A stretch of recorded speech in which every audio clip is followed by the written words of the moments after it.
Hello, my name is Bryant Marks. I'm a professor of psychology at Morehouse College in Atlanta, Georgia. I'm going to give you a series of modules regarding related to implicit bias and how it affects policing and the criminal justice system. So today I'd like to talk a bit about acknowledging and managing implicit bias and its implications for community policing and procedural justice. So as you can see on the screen, I like to use this image. It's sort of what we call an optical illusion, where if you look at the image from one angle, it seems as if the young man is looking straight ahead. But looking at it again a little further, it seems as if it's a profile shot where he's looking to the side. So basically, when we look at any other human being, based upon our angle or our perspective, we may see something different from the next person. So it all comes down to a matter of perspective. So in terms of bias and perceptions and intergroup relations, we're going to hit on a few of these topics in depth.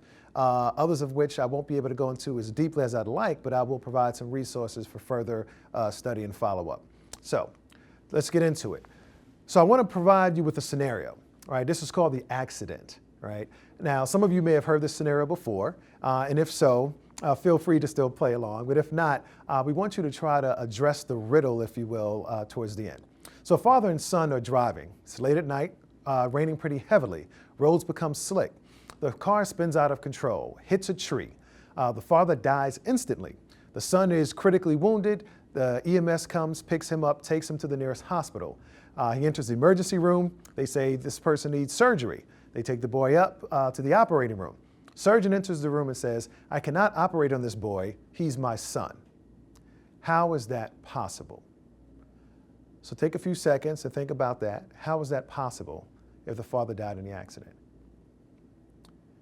Now, for some of you, you might have come up with all sorts of suggestions or ideas. Some folks would say, well, the son was adopted, or it was his stepson, or it was a same-sex couple with two males involved. But some of you may have actually said the surgeon is his mother.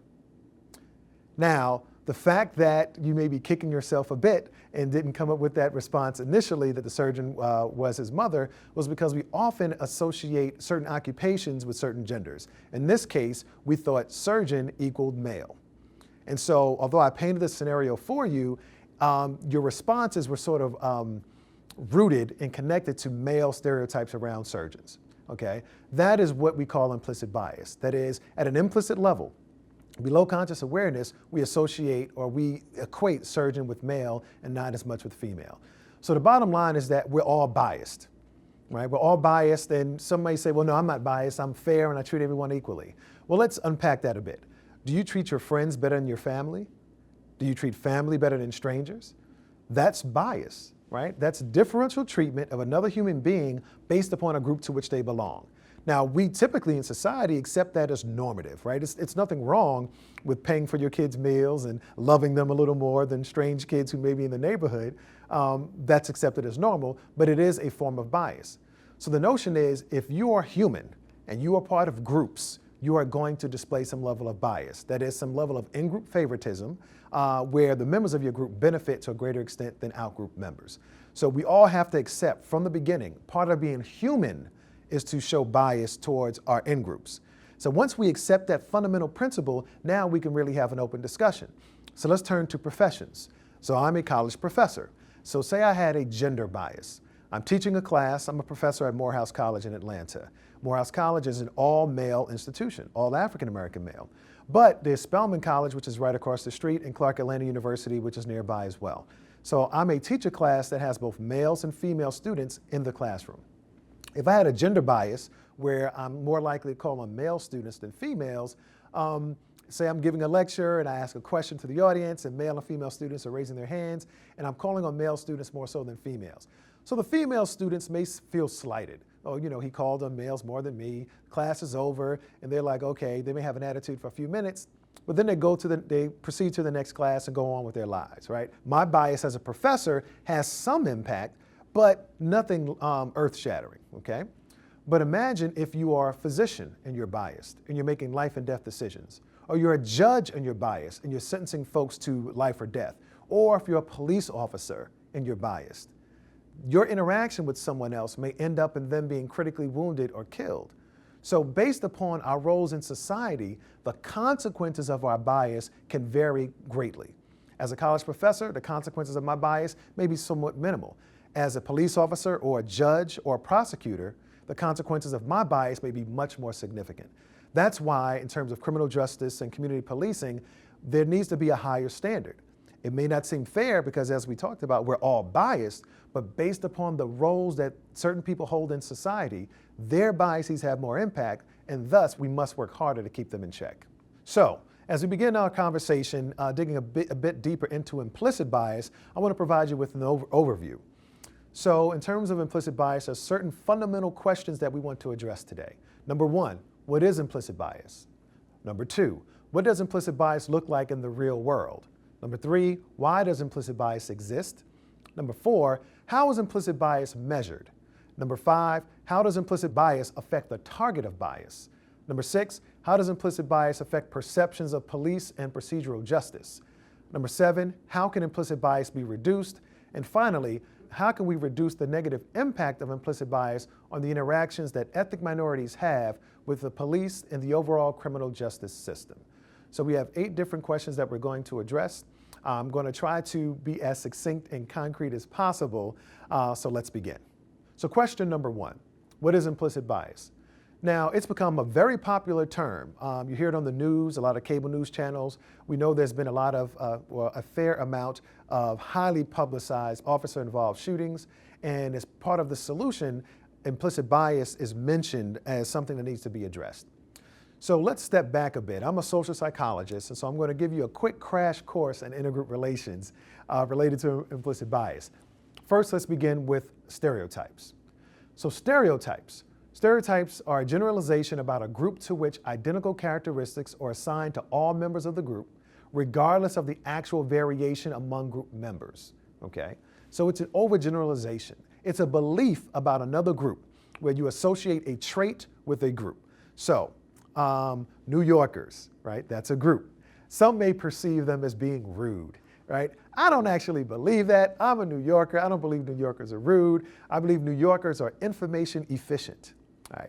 But nonetheless, say you've heard of this false stereotype that New Yorkers are rude. The group is New Yorkers. The trait is rudeness or lack of courtesy, right? That's a stereotype. Now, oftentimes, researchers have talked about a kernel of truth existing with certain stereotypes. A kernel of truth in the stereotyping domain is defined as it sometimes being the case that a group of people possess a characteristic to a greater extent than other groups. But it doesn't necessarily mean that every member of the group possesses that particular trait. So, if you met a New Yorker that was courteous and kind and spoke slowly, more slowly than I'm speaking now, that may seem counter-stereotypical. It doesn't fit the normal stereotype that you have of New Yorkers, right? But what may happen is you may subtype that person and say, well, they're not typical of the New Yorker that I've met before, right? They're an exception. And we often do that. We have stereotypes of certain groups, but when we meet someone who's an exception to that stereotype, we'll just treat them as an anomaly, as a subtype, as something different and atypical of the group. So what I'd like you to do, if you want to pause this for a second, is conduct a thought experiment, if you will. So think of a stereotype about your gender. Men are, fill in the blank, women are, fill in the blank.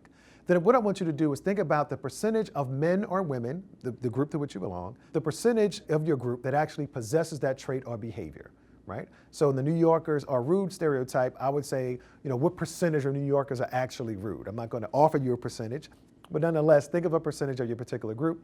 And then say to yourself, what percentage of members of the opposite gender do you think possess that trait or behavior? So think of a stereotype, then think of what percentage of my group actually possess that stereotype, and then what percentage of the opposite sex possesses that stereotype.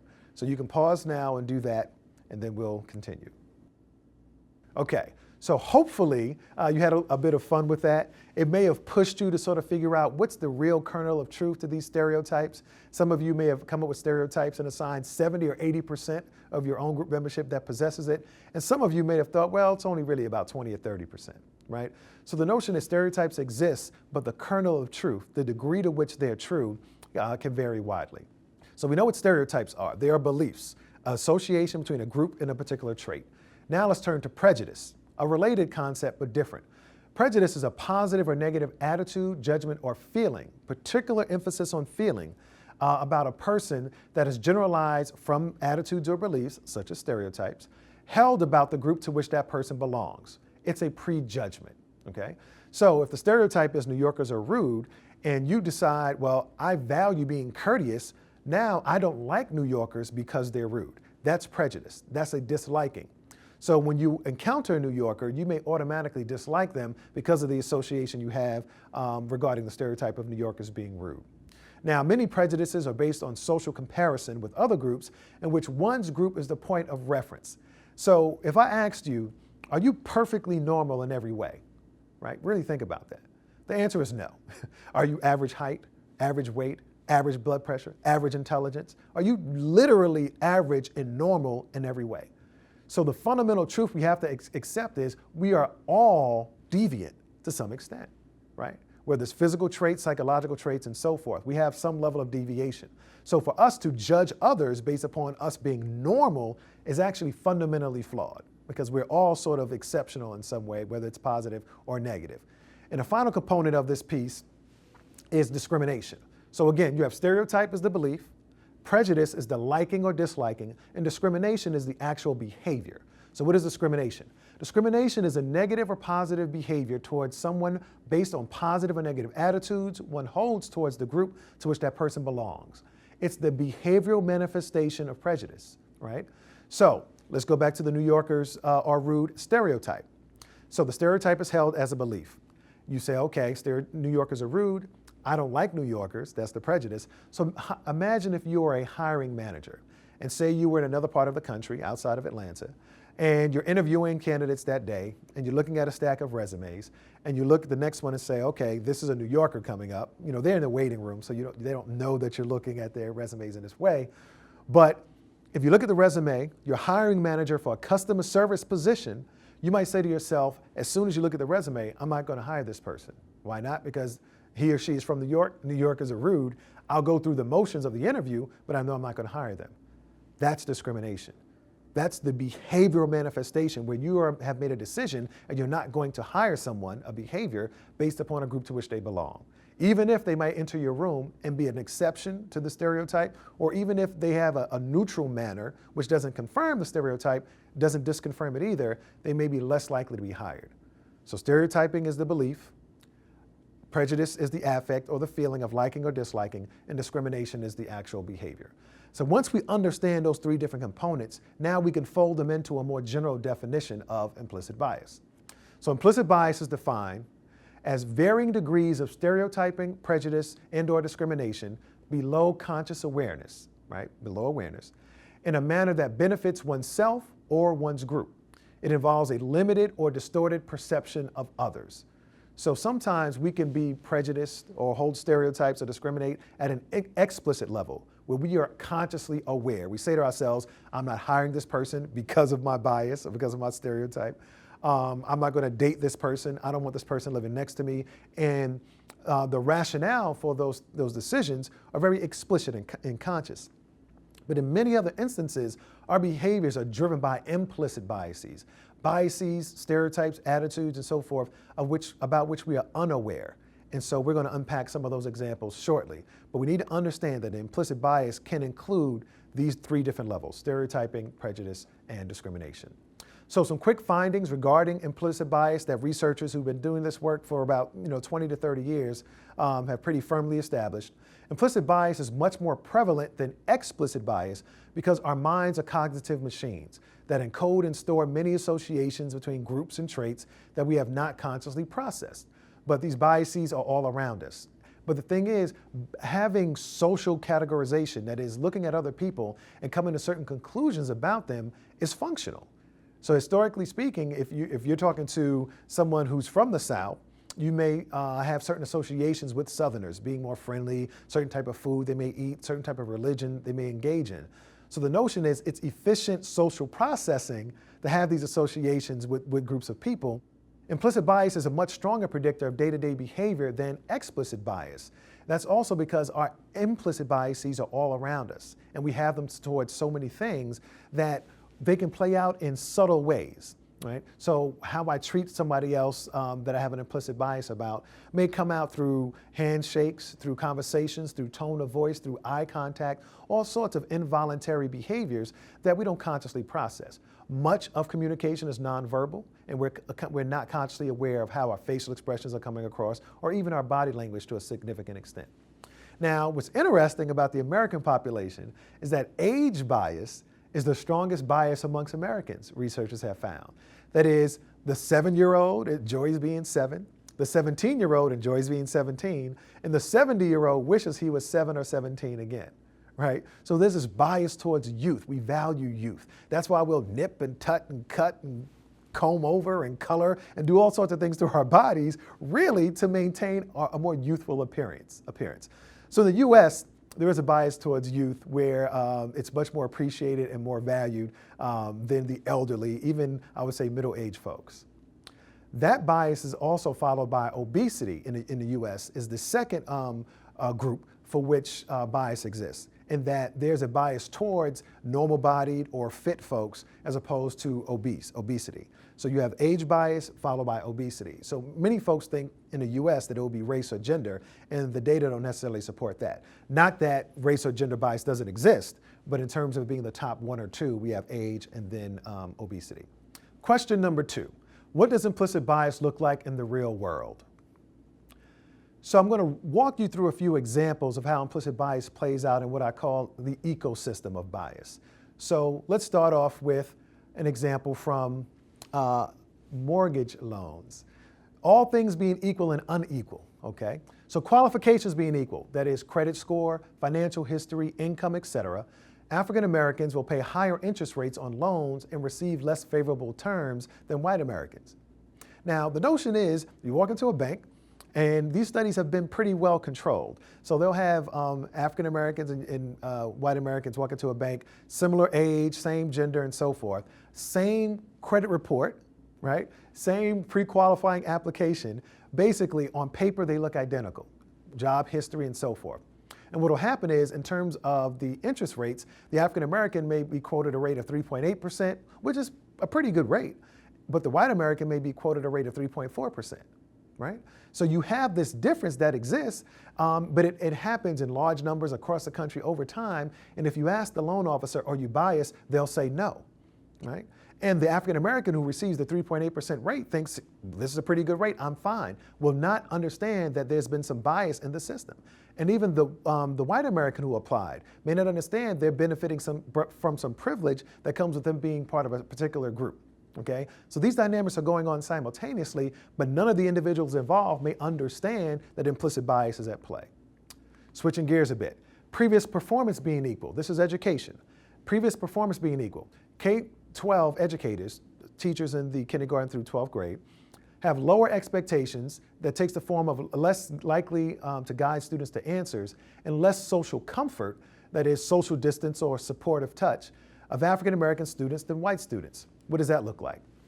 So say I'm a 3rd grade teacher, okay? Now about 67% of public school teachers in the United States are middle-class white females. So say I'm a middle-class white female. Just imagine that, if you will. Okay, so I'm in a 3rd grade class. I pose a math question, right? And then I have a diverse classroom, and Jamal in the back, who happens to be African American, raises his hand. Jamal begins to answer the question, but then he starts to struggle. And I'll say, okay, Jamal, I hear what you're saying, but I'm seeing he's struggling. So then I'll open it up to the class and say, can anyone else help him out, right? Someone else in the class helps Jamal out. The question is answered, fine, okay? Then I pose a different question, and I have Susie sitting in the front row. Susie may be a white female, cute white female, sitting in the front row. You have some dynamics around front row and back row, but that's another conversation. Susie's sitting in the front, and she begins to answer the question, and she also begins to struggle. What I'm more likely to do as the white female teacher is to coach Susie to the answer. All right, what does that look like? So, oh, Susie, so what you're really saying is this. Oh, it's kind of like that problem we did the other day that looked like that. Now, I'm changing my tone, I'm giving her eye contact, and so forth. So I'm guiding her to the answers based upon the verbiage that I offer and my nonverbal communication. That's implicit bias. Because if you ask the teacher, are you biased towards one student or the other, they'll say no. But what has actually happened is she coached Susie to the answer because she used to be Susie as a white female teacher. Susie's the before, I'm the after as a white female teacher, right? And so I coached Susie to the answer because I believe the answer is in her, because it was in me when I was in her seat. Jamal, who's sitting in the back, who may start to struggle, I'm a progressive liberal teacher. I don't want to embarrass Jamal. There's certain stereotypes about African Americans and intelligence. I don't want to put him on the spot. So I think I'm doing Jamal a favor by letting him off the hook and opening it up to the classroom. But in actuality, those are the same scenarios, but I responded differently based upon the race and gender of the student. That is implicit bias because at an unconscious level, the teacher is unaware that they're doing that, okay? Another category, let's take healthcare. So findings have looked like this. Symptoms being equal, African Americans are less likely to receive the most effective treatment for illnesses. The American Medical Association study, they've had physicians actually look at scenarios where they'll have a patient that presents with a certain set of symptoms. And so what they ask the physicians to do is, can you please diagnose this symptom and then provide a treatment plan? And so what will happen is, across the board, they'll diagnose correctly the patient's illness regardless of the race of the patient, right? But what also tends to happen is in scenarios where they have patients that have a photograph of an African American male at the top, in a scenario where they have a white male at the top. So the only difference between these two groups, these two scenarios, is the photo at the top. The symptoms themselves, everything else is exactly the same. So again, they find that the diagnosis is the same regardless of the photo at the top, but the recommended treatment plan tends to be more aggressive and more cutting edge for the white patient than the black patient, right? And when they dig into this theoretically, the notion is that they wanted to keep things simple for the African American patient, and that some treatments may involve follow-up visits to the office, it may involve taking medications on certain days at certain times, and so it's just simpler to give them the traditional treatment, whereas the white patient may be perceived as being more likely to follow a complemented regimen, and so they are afforded the more cutting edge and aggressive treatment. Right? So this is a healthcare situation, literally a matter of life and death, where a physician is making a decision based upon race at an implicit level, because oftentimes when you ask the physician or healthcare professional, are you biased? They'll say, no, of course not. So it may be at an unconscious, unaware level that they're making these decisions, right? So in healthcare, you may have biases that play out. Crime and circumstances being equal. African Americans have been found to be more likely to be stopped, searched, arrested, receive poorer plea deals, convicted, receive longer sentences, receive the death penalty, decline probation, and decline a pardon in comparison to white Americans. So at every level of the criminal justice system, African Americans in comparison to white Americans receive less favorable outcomes. And that's when you take into account socioeconomic status, nature of the crime, and other sorts of relevant factors, okay? Relatedly, white Americans with a criminal record were more likely to be interviewed for a job at around 17% than African Americans without a criminal record. So this is a particular large-scale study. These were entry-level jobs, but what the scenario was, and what the study analyzed was, white Americans applied for a job with a criminal history, right? African Americans applied for a job without a criminal history. The white American with the criminal history is more likely to be called in for an interview. So we have to understand that these biases, but if you ask, again, those organizations, are you biased? They'll say no. They'll say no. But we have to understand these biases play out in ways that are sort of unpredictable and sort of insidious, right? But this is, again, employment. So we're juxtaposing the criminal justice piece with the employment because they are highly, highly correlated. And finally, when taking numerous factors into account, such as the seriousness of the primary offense, the number of prior offenses, individuals with the most prominent Afrocentric features, that is, having dark skin, a wide nose, thick lips, right, receive longer sentences than their less Afrocentrically featured counterparts, right? So the notion is a defendant who has dark skin and has those features, if there's a range, a sentencing guideline, say it's 6 to 10 years, that they can receive for a particular offense, the darker you are, the longer your sentence is likely to be. And so when you look at the research in the aggregate, so say you have a judge, and you're saying, okay, judge, We did an analysis, a 5 to 10 year analysis of your sentencing for a particular crime, and we found some bias. The judge says, I'm not biased, I'm fair to everyone. And what you find is for that particular judge, say the sentencing guidelines say he can offer a sentence of 6 to 10 years. And for the dark-skinned African-American, the typical, the average sentence was 8.5 years.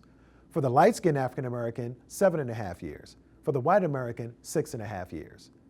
That's bias, right? That's differential treatment, differential sentencing based upon a group to which you belong. The judge might be shocked at the results, but also may offer, well, everyone was still sentenced within the sentencing guidelines. And that's the crux of the matter, right? On the surface, he is correct. He was within the sentencing guidelines. But when you look at the pattern of his individual data, you find a bias pattern, okay? So again, these judges, teachers, police, all sorts of folks in society may be engaging in behaviors that are implicitly biased, but they're unaware that that is indeed the case. So on your screen now, you'll see a slide that says who or what is better. And so what I'm going to do is I'm going to show you some slides. I'm going to offer you 2 options, and I want you to say to yourself who or what is better. So again, I'll show you them, I'll say them, and to yourself, or you can yell out as you look at this, who or what is better. Okay, so here we go. The Beatles or the Rolling Stones? Okay. Next. Beyonce or Alicia Keys? Okay, maybe a little controversy on that one. Next. Michael Jackson or Prince? Okay. And finally, Mac or PC?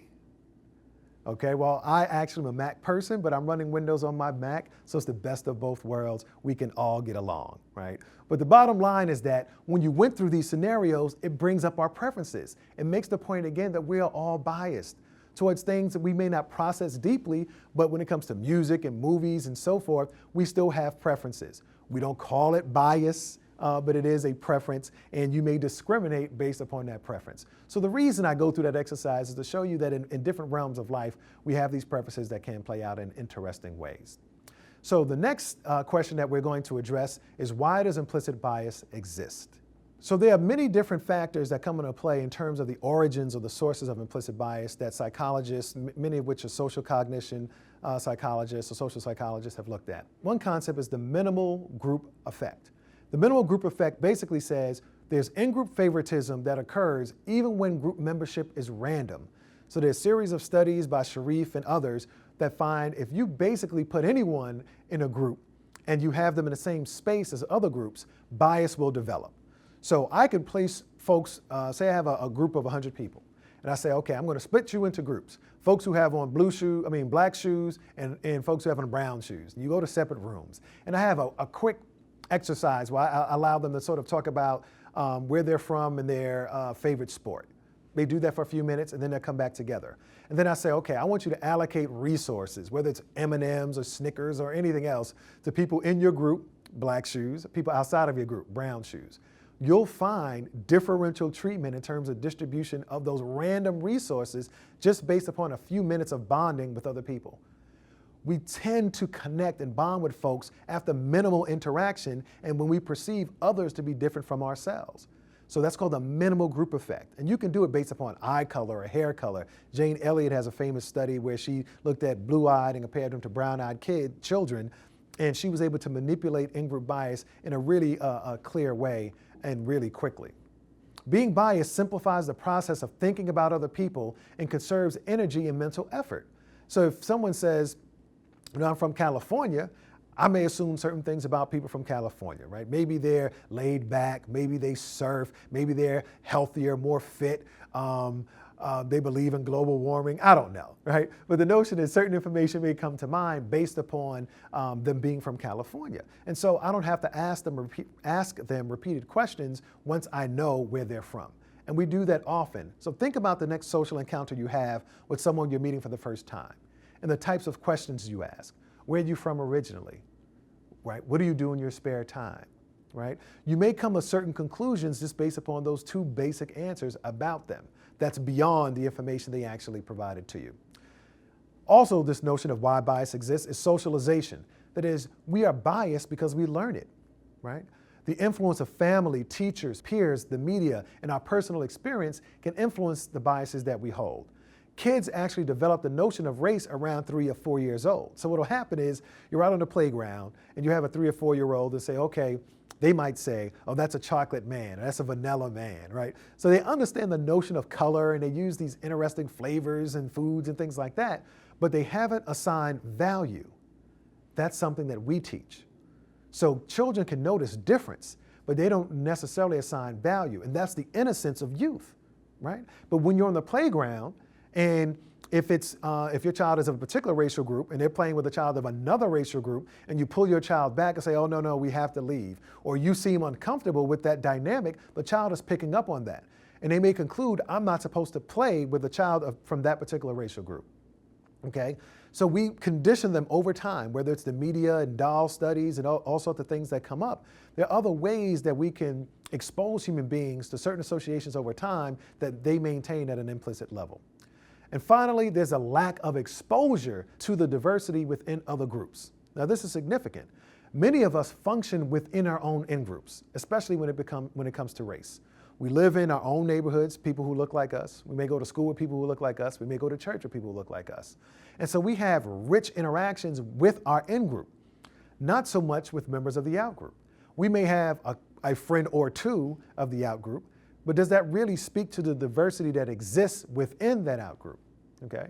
And so because many of us, by circumstance, have limited exposure, we come to certain conclusions that are varied and diverse about our in-group, but are quite simple and overgeneralized when it comes to the out-group. So these are some of the sources of where implicit bias come from. Next, we're going to take a look at question number 4, which is how is implicit bias measured? So when we think about measures of implicit bias that psychologists and social scientists have looked at for a few years, we come up with 3 different sort of categories. One of them involves surveys and interviews, right? So you can just ask folks, are you biased at an explicit level? And oftentimes, and so we can think of this as measures of bias in general, but when you ask explicit questions about bias, historically speaking in this country, there was a time when folks would readily express biases towards women or towards racial groups and so forth. But in the modern day, that's less likely, all right? So people are politically correct. So even if they hold biased views, they probably wouldn't admit them in a public setting. So surveys and interviews to assess bias became a challenge. So then we switched from these explicit type of measures to more implicit type measures. And so one of the first approaches to this was by use of a survey. And you would ask questions related to the opposition to policy positions that are perceived to disproportionately help certain minority groups. So for example, affirmative action. So rather than asking you explicitly, how do you feel about African Americans, or do you feel they are intellectually on the same level as whites and so forth, rather than doing that, I might ask you, do you support affirmative action when it comes to school admissions or in hiring practices and so forth? So you'll say, oh, no, I think everyone is equal. I don't support affirmative action. I don't support busing. I don't support certain policies that I perceive may disproportionately help certain groups. But I feel everyone is equal. I have an egalitarian approach. So even in the face of data that shows outcomes aren't necessarily equal across racial groups, I still may not be willing to support government-sponsored policies that I perceive to disproportionately help other groups. So opposition to policy positions have been perceived, have been sort of taken as a measure of implicit bias, okay? Then we have this notion of sentence fragments. Now this was a little more clever in its construction. So imagine, if you will, you were in the lab and I gave you a survey, and it was a sheet of paper, and it had 10 sentence fragments, and they looked something like this. I might say, Malik was questioned by the police, and I ask you to complete that sentence, right? And it might be because he was suspected of a crime. And then I might have another sentence fragment that says, Billy was questioned by the police, and you complete that sentence. And you might say, in the afternoon, right? So when it came to Malik, ethnic African-American sounding name, you associated with because he was suspected of a crime. But when it was Billy, a mainstream sounding name, there was no attribution about traits. It was circumstance. Billy was questioned by the police in the afternoon, right? So when you have a set of 10 or 20 of these fragments, and you have names that sound ethnic or mainstream, or maybe male or female, you can potentially obtain some insight regarding bias because of the attributions that people make in terms of how they complete those sentence fragments. Do they complete them in a way that suggests stereotypes are present, or disliking is present, or do they complete them in a way that's the same regardless of the ethnicity of the name or the gender of the name? But then we sort of arrived at the gold standard, which is the current way that we tend to measure implicit bias, and that's the implicit associations test. So the implicit associations test, otherwise known as the IAT, uses reaction times to measure the strength of associations between groups such as African Americans or women, and evaluations such as good or bad, or stereotypes such as athletic or clumsy, right? So think of stereotypes as we talked about earlier. African Americans are athletic, right? Asian Americans are good at math. So these are stereotypes that exist, but how do you actually measure the extent to which someone believes or has that stereotype in their cognitive system at an implicit level? So what I want you to do is Google implicit associations test, and then select the link that reads take a test. So go into your computers and Google implicit associations test. The first link that pops up, or the second one, will have in its title, take a test. And what I want you to do is pause for a minute and go ahead and take one of the implicit associations tests. I would advise you to take the race IAT, or the race test, which looks at preferences of African Americans and compared to white Americans, or maybe take the gender test, where it compares males to females, to see if some implicit bias exists. So go ahead and take that, and then, so hit pause now, and then come back after you have your results. Okay, now that you've taken the IAT, this screenshot will look familiar.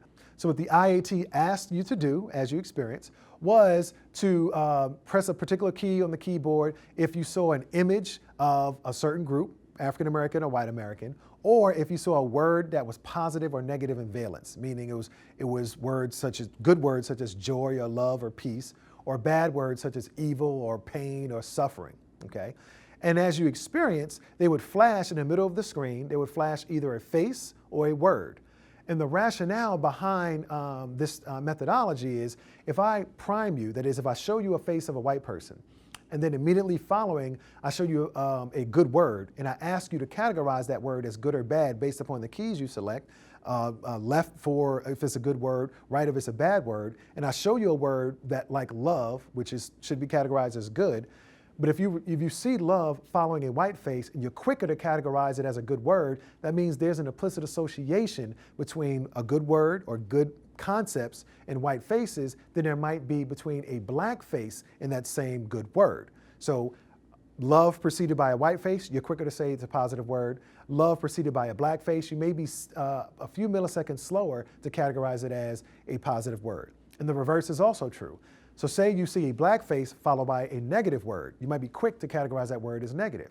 But if you see a white face followed by a negative word, you may be slightly slower to categorize that negative word as negative, because being primed or seeing the white face initially brings up positive thoughts. And you sort of have to switch gears in order to categorize a negative word as negative. Okay, so hopefully that made some sense as you look at your results. But your results should have looked something like this, assuming you took the black-white race IAT.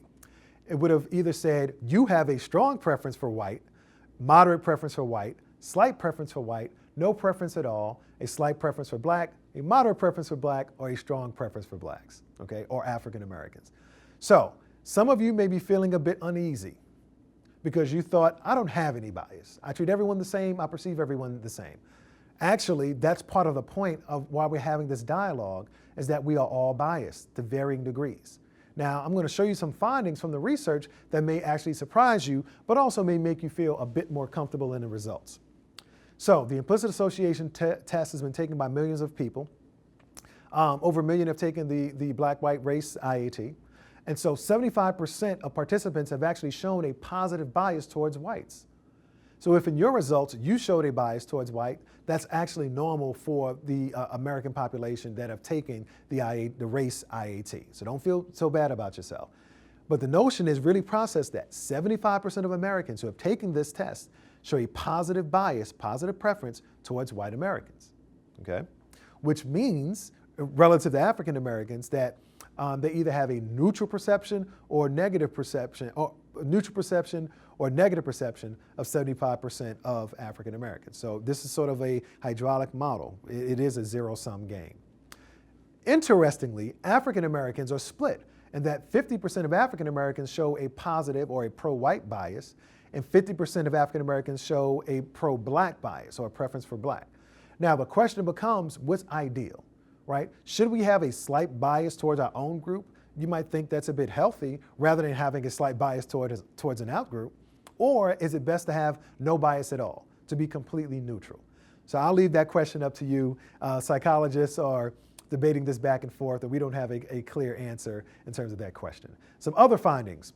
Showing a preference doesn't mean that you are prejudiced or will discriminate, but it does suggest that you have stored certain associations between groups and traits in your memory. What does that look like? If over your lifetime, whether you're 20, 30, 40, 50 years old or older, if over your lifetime you've seen associations, 10,000 associations, let's say, between African American male and criminal, black male criminal, whether it's in movies, whether it's in books, whether it's the 6 p.m. evening news, black male criminal, 10,000 times, just based upon your normal day-to-day living.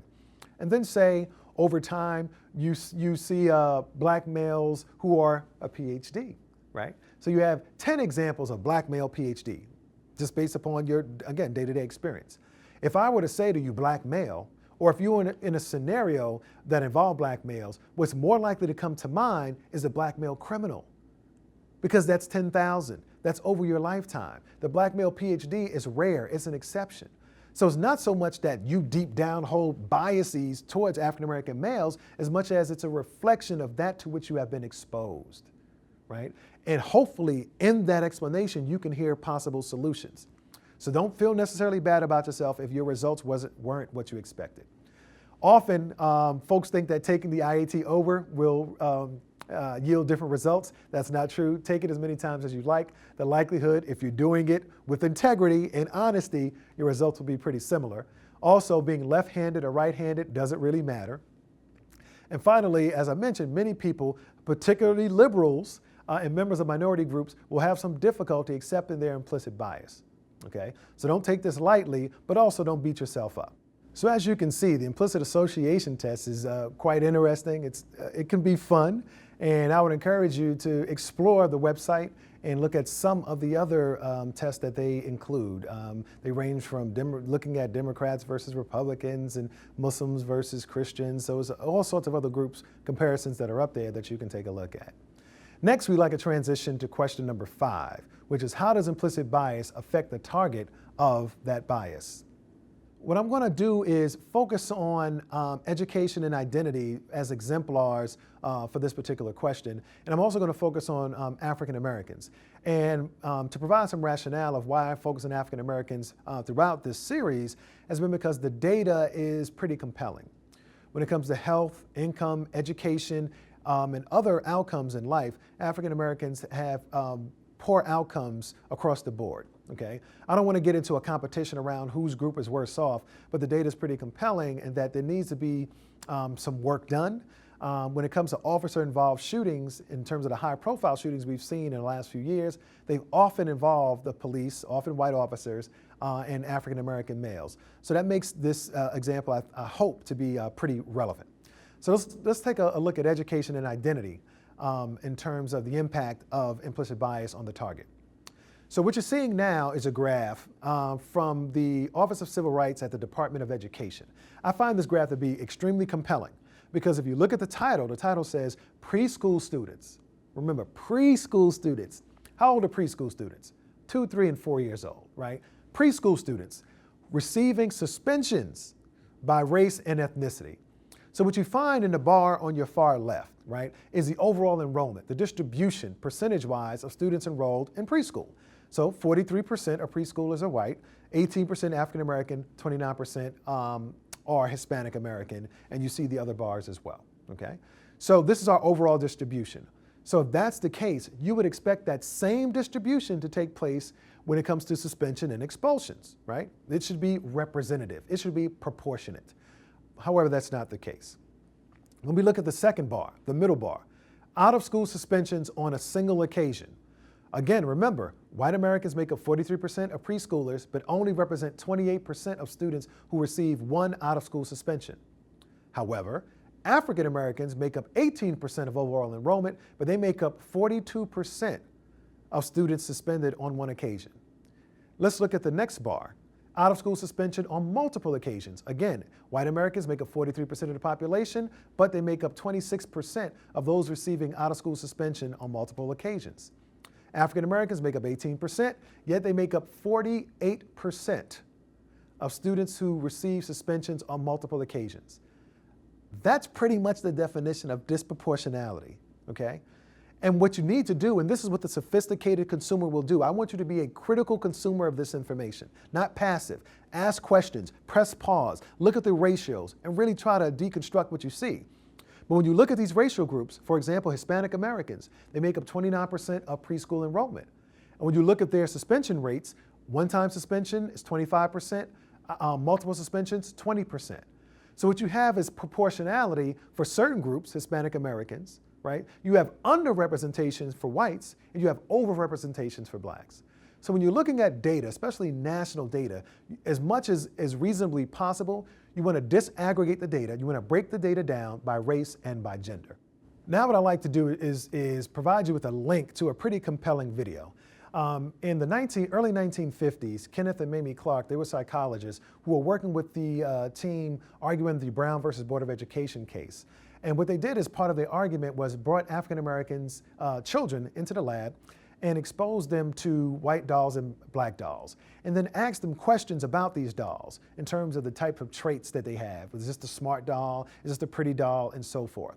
And so what they found was that African American children showed a preference for the white doll, in a sense that they associated positive traits and characteristics with the white dolls and associated negative traits and characteristics with the black doll.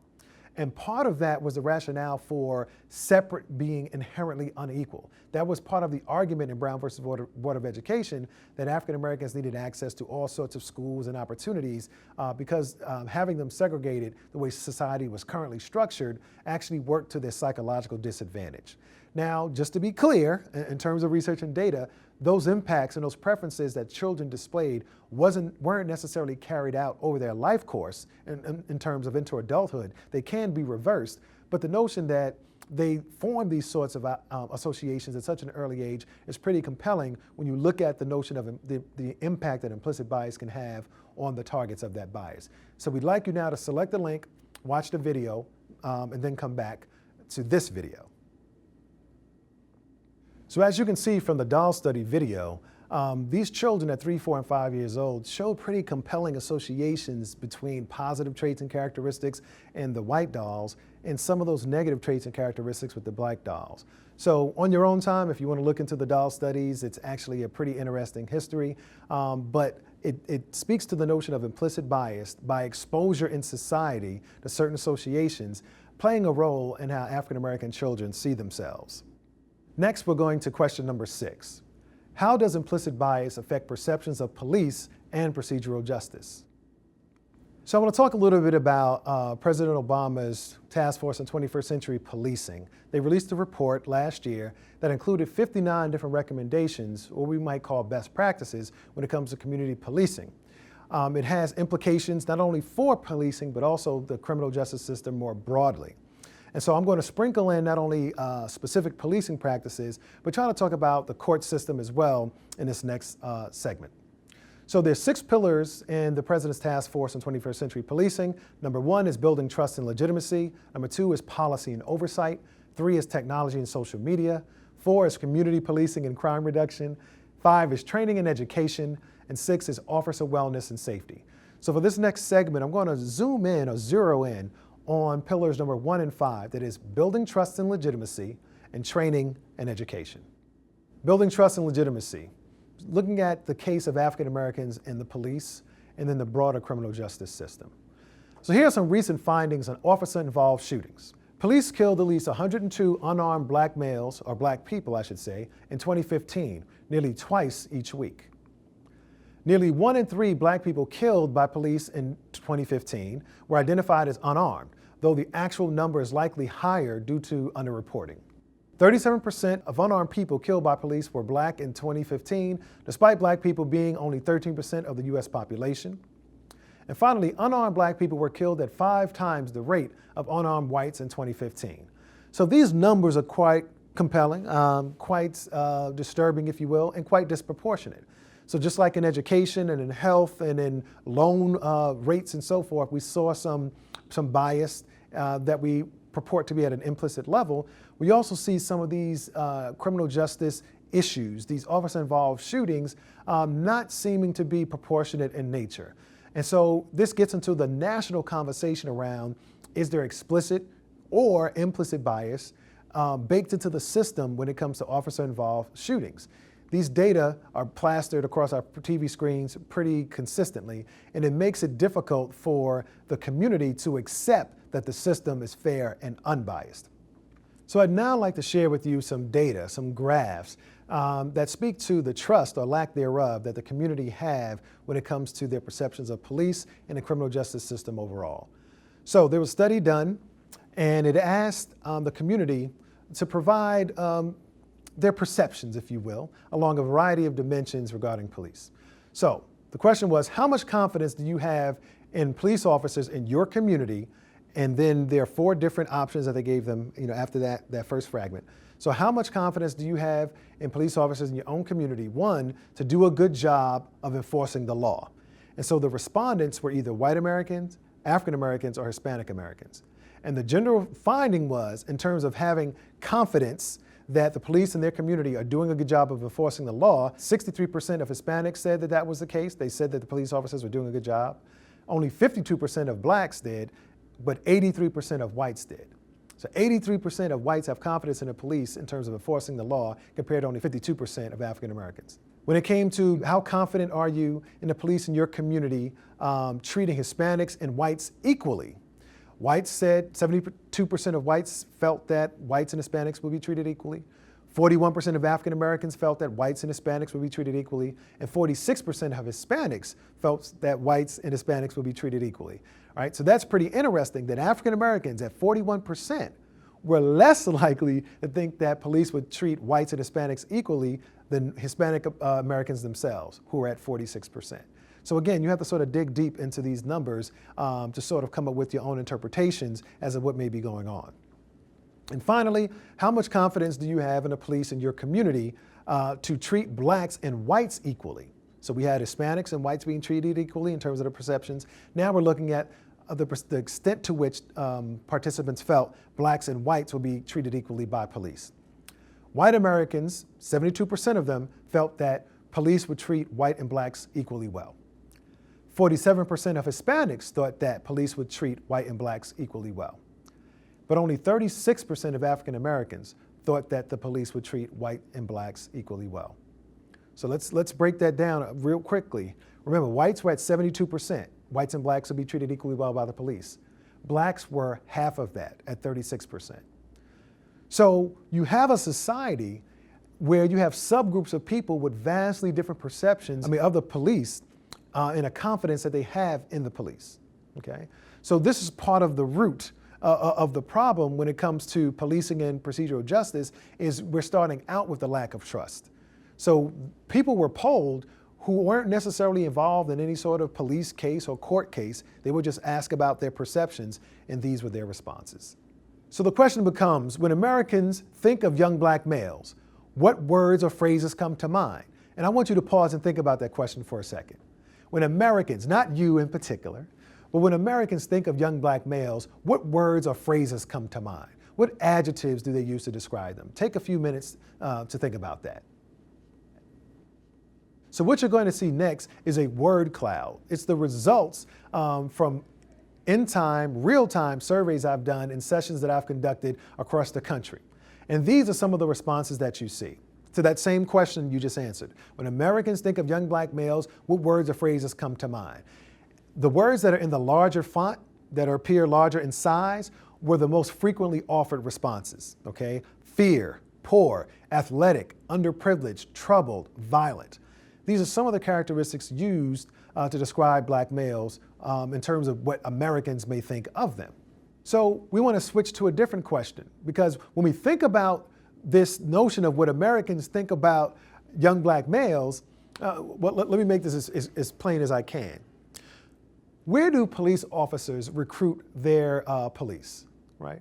Is there an island called Police Island where kids are born there and they're raised from birth to become police officers? No, right? Police officers come from society. Where do attorneys come from? Where do prosecutors come from? Where do public defenders come from? Where do judges come from? They come from society. Societies that hold these descriptions that we just thought of, that I just mentioned to you. So it's not a matter of if someone is biased, it's the notion of what biases are they bringing with them and how easily can they be undone, or what is the extent to which we can limit their biases from impacting their decisions or behaviors that are job related. Another question I would challenge you to ask yourself is when young African American males think of police officers, what words come to their mind? So for a moment, try to crawl into the mind of an African American male, African American male adolescent, say 17, 18, 19 years old. And if you were to ask him, what do you think of police? How do you perceive them? What words would you use to describe police officers? What do you think they would say? So take a few seconds to think about that. How would young African American males, what words would they use to describe police officers? Okay, now that you've done that, you might have come up with a list of words, maybe you jotted them down, but I'm going to show you a word cloud, again, from a session that I've conducted from an implicit bias training, where the audience in real time through their cell phones, we had a polling technology that we use, but we posed the question, when young African American males think of police officers, words come to mind. And as you can see on this slide, these are some of the results. Racist, unfair, harassment, prejudice, trouble, scared, adversary, disrespectful, dishonest, distrust, okay, biased. So you get a sense here. Now these audiences, when I asked, just like I'm asking you, these audiences were quite diverse. And on many occasions, the audiences were predominantly white. So they are describing what they think black males, how they think black males may perceive police officers. So these weren't just black males that we were actually asking. These were diverse adult populations that were predominantly white. So the notion is, in any human interaction, whether it's the police and someone in the community, whether it's a public defender, whether it's a prosecutor, whether it's a judge, everyone brings their own history to the social situation.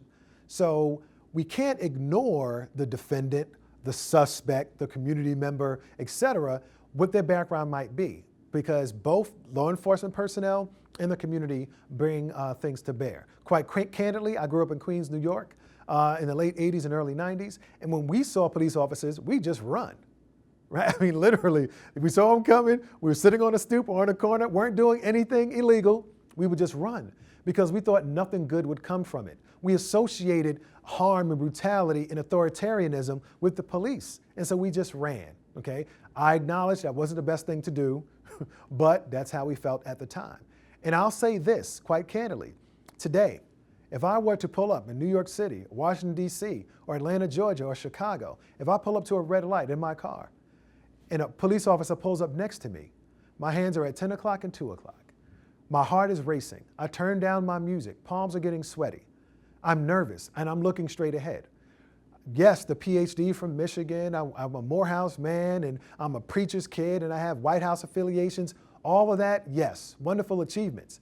At the end of the day, I'm a black male, and that's a police officer. And I've been conditioned since my youth to fear him. It may not be right, it may not be correct, but it is. To this day, I have that reaction, okay? So we have to understand, statistically speaking, it's highly improbable that any encounter that any citizen, young black male or not, has with a police officer is going to lead to some level of brutality or force. Statistically, it's very, very low. But we know that it does happen. And because it does happen, and it especially happens to folks who may be in our families or folks close to us, even if it's only on 1 or 2 occasions throughout our lifetimes, that event can be so traumatizing that for many young and black and brown males, it's carried with them for the rest of their lives. Question 7, how can implicit bias be reduced? So we've gone through a lot of information if you've watched each of these modules to this point, and now we're getting to the part where we want to say, okay, Dr. Marks, implicit bias exists, we know how it's measured, we know how it takes place, we know how it impacts the target and the holder. How can we reduce it? Okay, so let's dig into this. Although interventions have reduced implicit bias in the short term, that is for a few hours or maybe for a few days, long-term reduction has been elusive. So say you watch this series of videos around implicit bias, and you're like, I'm aware, I took the IAT, I feel like I'm more informed and I'm better. And you may actually have a reduction in your implicit bias towards particular groups for the next couple of hours or the next few days. But eventually, unless you engage in ongoing exposure and ongoing training, you're likely to return to baseline, or what we call regression to the mean. Meaning you may have an outlier experience for a temporary period of time, but you're going to go back to where you were prior to that experience. So you watching these videos actually is a form of implicit bias training. Okay? So just becoming aware of your biases and recognizing that they may unconsciously apply to how you treat other people, how you think, and the extent to which you like or dislike other people is a good first step. So implicit bias training is actually a recommendation from the 21st Century Policing Task Force. Now, also what you can do is increase your exposure in terms of reducing bias. And let me pause parenthetically real quick. There's a difference between reducing your bias thinking and reducing bias behavior, right?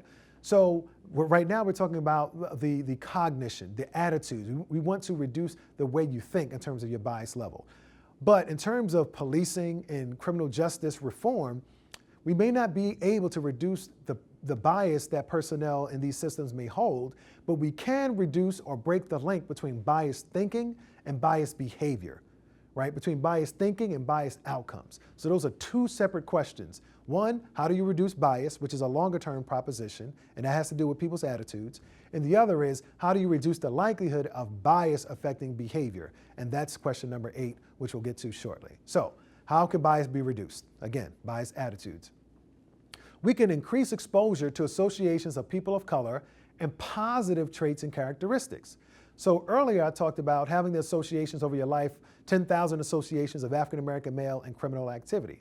But you can also increase your exposure to positive associations between African American males. It may be TV shows that you watch. It may be movies that you watch. It may be literature to which you expose yourself.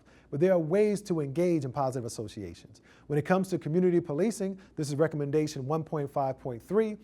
Police can interact with and or develop genuine relationships with several outgroup members in community settings and events, and publicize the highlights. So this is the notion of having a block party as a police force with the community. It's an opportunity where your rank and file police officers can interact in a non-threatening and informal manner with members of the community, which is good. Because what you want in terms of reducing bias towards any group is to have quality interaction with multiple members of that outgroup. So sometimes you hear people say, well, my best friend is black, or what have you, or they have that one white friend, a Hispanic friend, or what have you, and think that they have a diverse group of friends. But in actuality, they don't, right? If you want to reduce bias, it's good to have those friends, yes indeed. But if you really want to reduce bias, you need to have multiple friends of outgroups that you interact with regularly so that you can see the diversity that exists within that outgroup, just like you see the diversity that exists within your own in-group.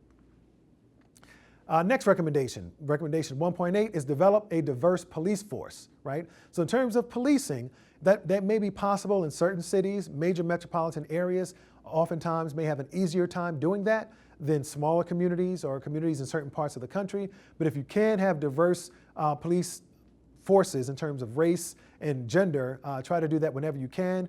Having a diverse workforce, talking across racial lines internally as police can help in terms of having that comfort when dealing with the community across race or across gender.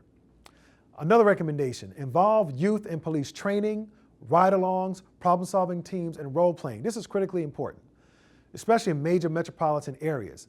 So if you have police that are being trained, bring in some young African-American males or Hispanic males or low-income white males, whatever in your particular region, whatever profile tends to be associated with criminal activity, bring them in, right?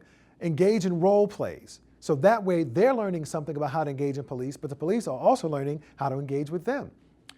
Invite them on ride-alongs. Ride-alongs are very eye-opening for the public, okay? Have them participate in those police simulation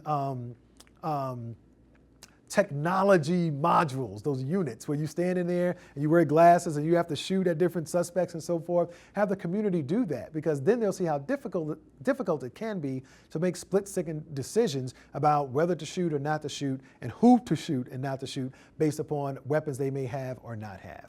Okay, so those sorts of things are recommended by the task force. Also, mental health services. Okay, officers out there, prosecutors out there, public defenders and judges, we need to make sure we are mentally healthy. Racism can develop over time if criminal justice personnel and police officers have consistent, stressful, and negative experiences with minorities. So if you're a judge and the only time you interact with African Americans is when they're sitting at the defendant's table, right? That's the only time you see them. So you begin to associate African American males with criminal activity if there's a lack of interaction outside of that space. So that perception is not mentally healthy, because you know that that's not the case, that all African American males are not criminal. So the notion is remain exposed, remain mentally healthy, understand that there's a balance and diversity amongst many ethnic groups. Our final question is question number 8. How can we reduce the impact of implicit bias on the interactions between ethnic minorities and the police, as well as ethnic minorities and personnel in the criminal justice system? Our first recommendation is to employ accountability structures and significant consequences for biased behavior. Accountability is key. That can take a variety of forms. In terms of the Task Force on 21st Century Policing, they recommend that law enforcement make all policies available for public review and post statistics on stops, arrests, summonses, and criminal activity disaggregated by race and gender online, right? So I'm paraphrasing their recommendation.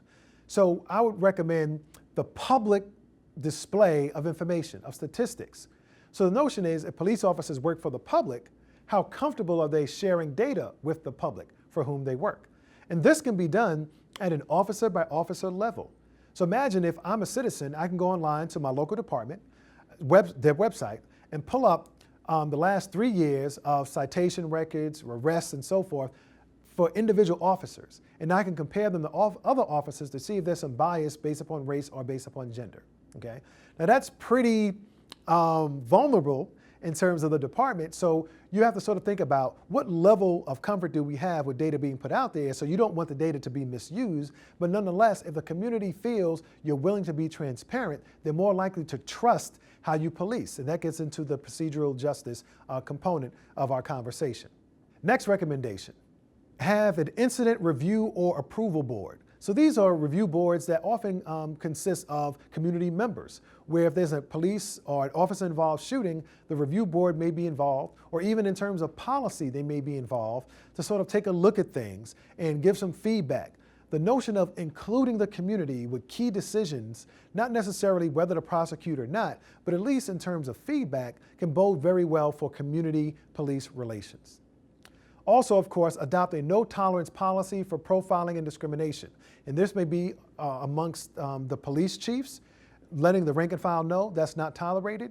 It could be the DA letting their prosecutors and public defenders know it's not tolerated, or it can be a judge letting their courtroom and personnel know it's not to be tolerated. So moving on, another point that we recommend is blinding yourself. And this is out of the implicit bias research. Blinding yourself means that you prevent yourself from learning a person's gender, race, etc. when you're making a decision about them, okay? So in policing, maybe you want to memorize or practice statements and behavior in advance. So if I'm an officer, there's a traffic stop, I have in my head memorized what I'm going to say to this particular driver, okay? I walk over, and whether it's a Mercedes-Benz or a car that's 20 years old on its last leg and is rusted, that doesn't matter. I say the same thing each time with the same voice, same intonations, and so forth, okay?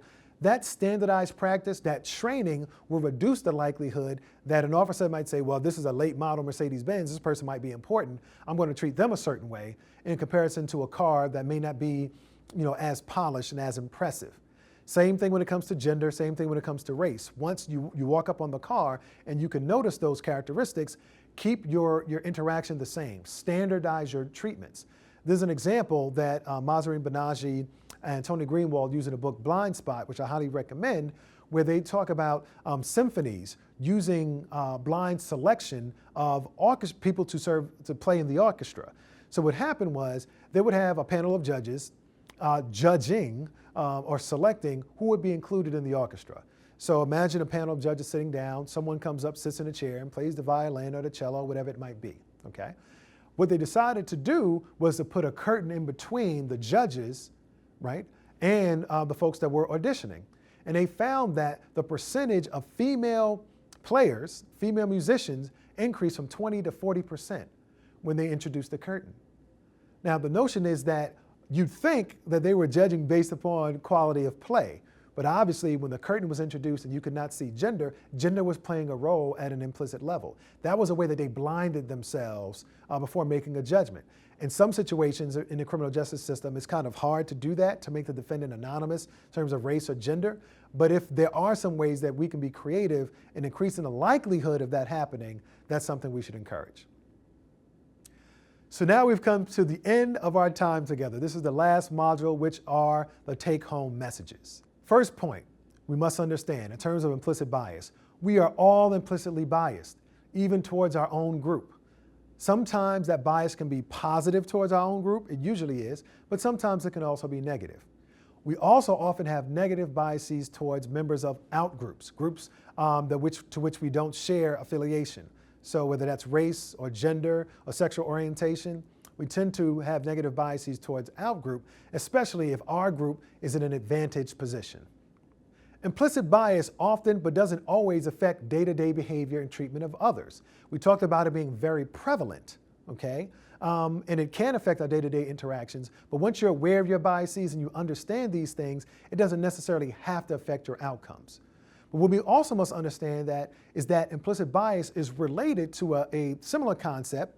And in the United States, we don't like to talk about this much. This is a hard phrase for some people to deal with, but the notion of white privilege.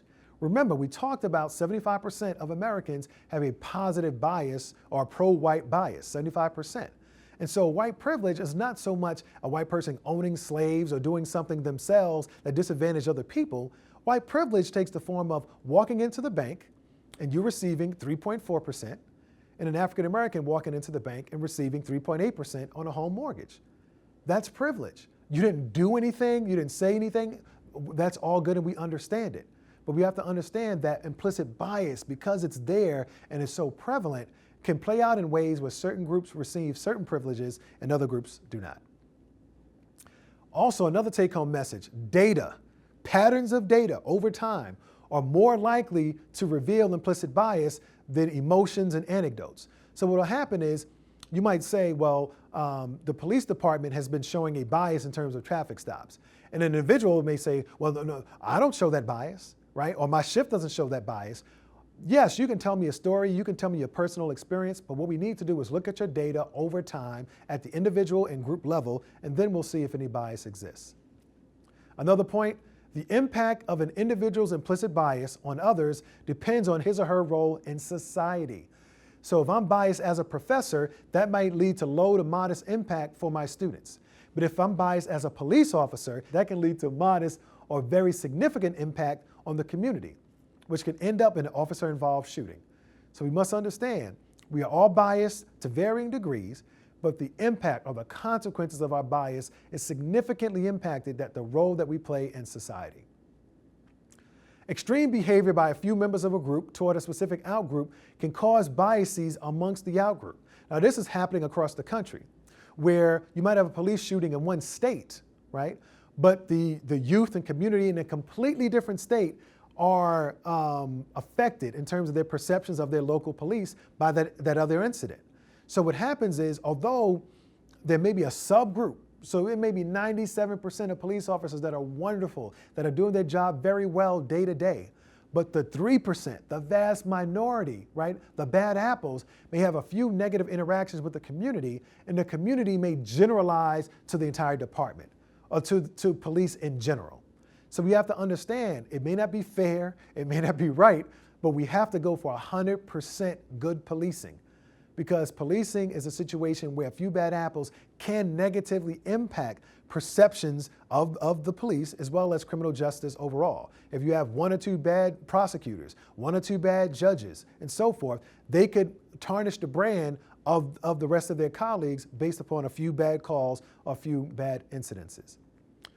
Also, reducing the link between biased thinking and biased policing and biased criminal justice activity can occur in the short term, but reducing biased thinking itself occurs over the long term. So if you're watching and you took the IAT and you found that you have some biases toward a particular group, changing that bias is probably going to take some time. But because you're aware of that bias, you may say to yourself, I'm aware of my bias, so I'm going to put some practices in place that reduce the likelihood that my bias is going to affect others, right? So you can consciously do that. And finally, I would recommend the book Blind Spot, as I mentioned earlier, by Mahzarin Banaji and Anthony Greenwald. Much of this research that I presented in this series is based upon their work. Dr. Banaji is at Harvard University. Dr. Greenwald is at the University of Washington in Seattle. They are pioneering folks. They are the ones who coined the phrase implicit bias. I would strongly recommend that you look at their work. I'm also going to have slides available where you can see the sources of much of the research that I threw at you throughout our time together are available with links that you can click on and look at this work for yourself. So I encourage you all to take the IAT. I encourage you all to reflect. I encourage you all to be open to the possibility and the notion that implicit biases, yes, you may have some of them. Doesn't mean you're a bad person, doesn't mean you're doomed, but you now become aware. And with awareness comes potential for action. And that's what we want you to engage in, the appropriate action to reduce your personal bias and improve society overall. Thank you very much for your time and attention.